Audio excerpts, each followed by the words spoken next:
Hello? Hey, Jackson, it's Paladin. How are you? Oh, man, very well. How about yourself? I'm really excited about your upcoming effort. This is going to be a very exciting interview. For me, anyway. Oh, yeah, man. I'm always honored whenever somebody wants to kind of just poke around and pick my brain a little bit and find out a little bit about what goes on behind the scenes and whatnot. Actually, I went quite a while without really even doing very many interviews, so it's great that getting out there and just kind of speaking my mind a little bit, Absolutely, and I'm looking forward to getting every little nuance and detail from your synapses. One thing that I wanted to do right from the beginning, I make it very clear that whatever you guys want to promote, I want to get that done and make sure you get everything that you want to get said first before I start harassing you with all of my miscellaneous questions. Man, it's all good, dude. It's all words, Words are fun. It looks like September 3rd, you're going to be at Pav's Spring Lake Park. Apparently, you're coming off of a tour through Grand Rapids, Michigan, and Sioux Falls, South Dakota, and you're ending up here on the 3rd, and you just finished a Powerman 5000 tour? Yeah, we were out with them up until the 24th, and we started with them actually on the 2nd. And, man, we had a really good run with those guys. Really cool dudes, great stage performers, musicians, everything. Honestly, we really all want to do this again, and it's looking like there's some talk about maybe doing something early next year. It just seems to be a good tour package. We had a great time. So now we're on kind of our own for a few days, and then Dope's going to jump on with us. We'll do a few dates with Dope. You're going on a European tour here in the very near future. Is that also going to be with Dope? Are they coming with you?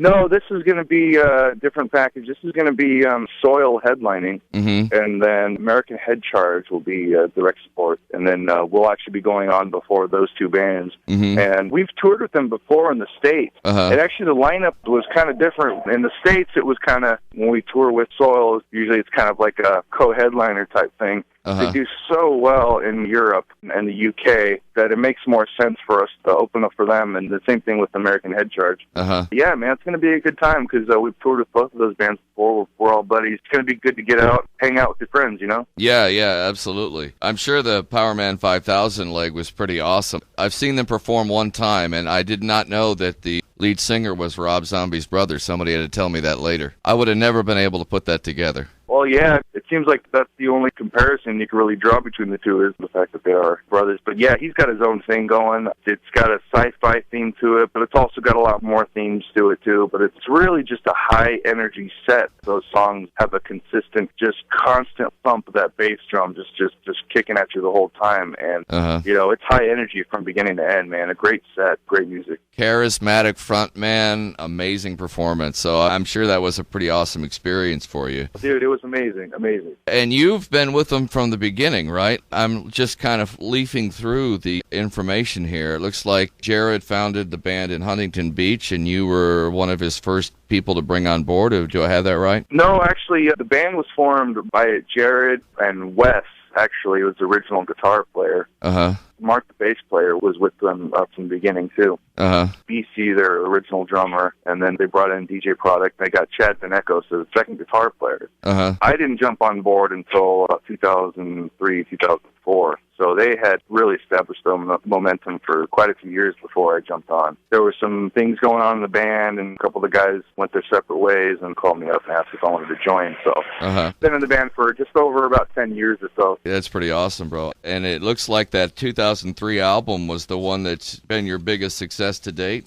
2002? Blackout, 2003. When I joined, they had already put out the third record, Blackout. And they had already toured that record. When I jumped in, they were actually in the process of putting together material for the next record, which is Only in America, which is the first independent release after departing from Jive Records. But, yeah, those first three records, man, they had out before I joined. Now, I was a fan of the band before I even joined, so it was pretty amazing to jump on board with these guys, knowing, I was a fan of their music. Those are the bigger releases. Broke, Bartender had kind of a substantial airplay in terms of radio singles. And I know that one they had Killing Time, and then obviously Blackout came after that. But yeah, big selling records for them. That was definitely a time when the majors were just pumping out money, and it was allowing bands, head PE's place to really kind of enjoy a lot of that, really, in terms of equipment budget and all that stuff. Yeah. To this day, we still play the material from those records. People still want to hear that stuff, as well as the new stuff, but yeah. Absolutely. And you just released a new album in July 22nd, Evolution. Yep, just over a month ago. And I assume evolution has to do with not only the name of the band, but you're doing something different now, or going back to your roots, or how is it an evolution? Jared, Mark, and Trauma, all of us, we're all fans of the classics. Jared especially has been a big Black Sabbath fan for a long time, Led Zeppelin, Doobie Brothers, all that kind of stuff. Mm-hmm. I think he was really wanting to kind of make a statement with the record, before we put it out and get material together, and departed from previous record label and management. We wanted our next record to really kind of make a statement about where we are. We spent a few years kind of on our own, touring around with not much help, going from agent to agent and not having management or whatever. And it was really kind of a challenging time for us because we all had to kind of survive. We had to tour. We weren't really getting the help, so... There were a lot of things kind of going on that presented challenges to us. Kind of started talking and really exposing yourself to a lot of the classic stuff too. We were watching different documentaries and whatnot about a lot of classic bands like Pentagram and all sorts of stuff. And we're like, such a great sound. Some bands are actually kind of tapping into this sort of classic sound. They call it doom metal, but a lot of it really, to me and to us, is really just more of an extension of some of that pre-metal era music, old school Black Sabbath stuff and whatnot. And I thought it'd be kind of a cool idea if we wanted to kind of come out with a new sound for us. Maybe we can go in that direction. Trauma, our drummer, and I would get together at sound check and just jam on riffs. Started jamming on this one riff that I had kind of written already, and it sounded really good. And all the guys got up on stage, and we started jamming around the stuff, and it sounded good. We really enjoyed what we were hearing. It sounded like something that could work for Head PE. Mm-hmm.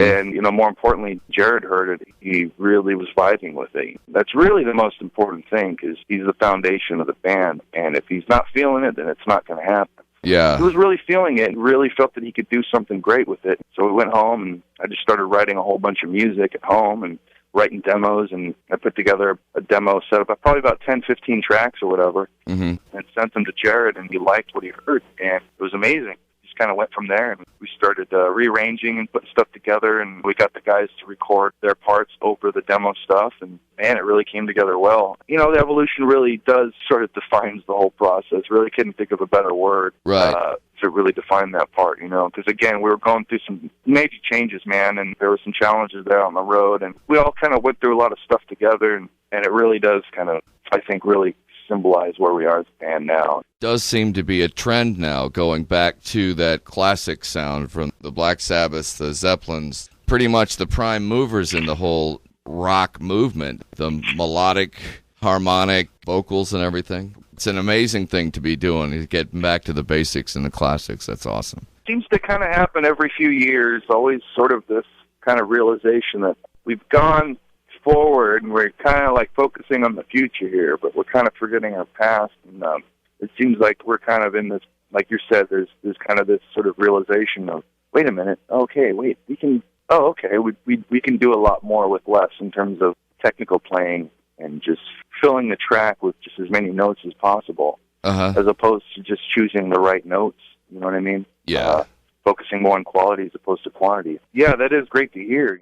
It's always been there, Those nuances have always been there in terms of the basic stuff. I mean, you have your bands like Rage Against the Machine. They came out. Tom Morello is just a phenomenal guitar player, and when it comes to his leads and using different sounds from his guitar, but when it comes to his rhythms, I mean, you're talking about basic pentatonic. You're talking about basic notes playing these basic notes that really do pay homage to bands like Black Sabbath. That's great. You don't have to reinvent the wheel. Come together and write music. Just play good music.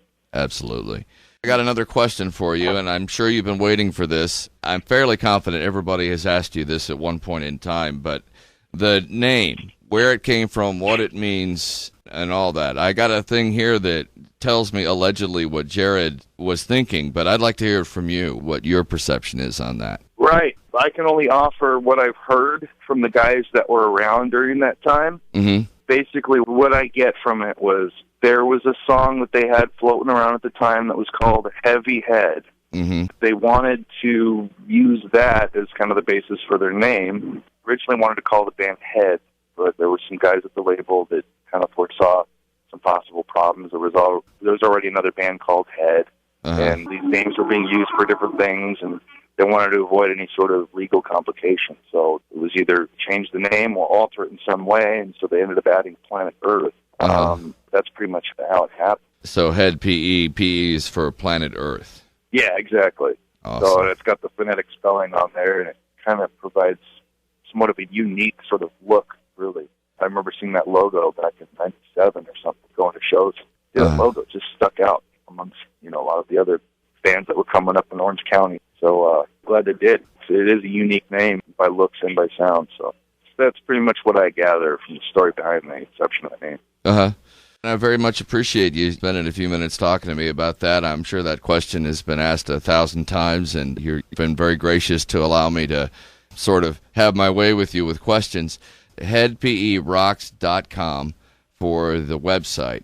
Then you've also got MySpace, YouTube, and Twitter by Head PE, HEDPE, so people could just Google that and find you that way. Is there anything else that you needed to get out there to make sure that people knew what you were about or where you were going? Anything else?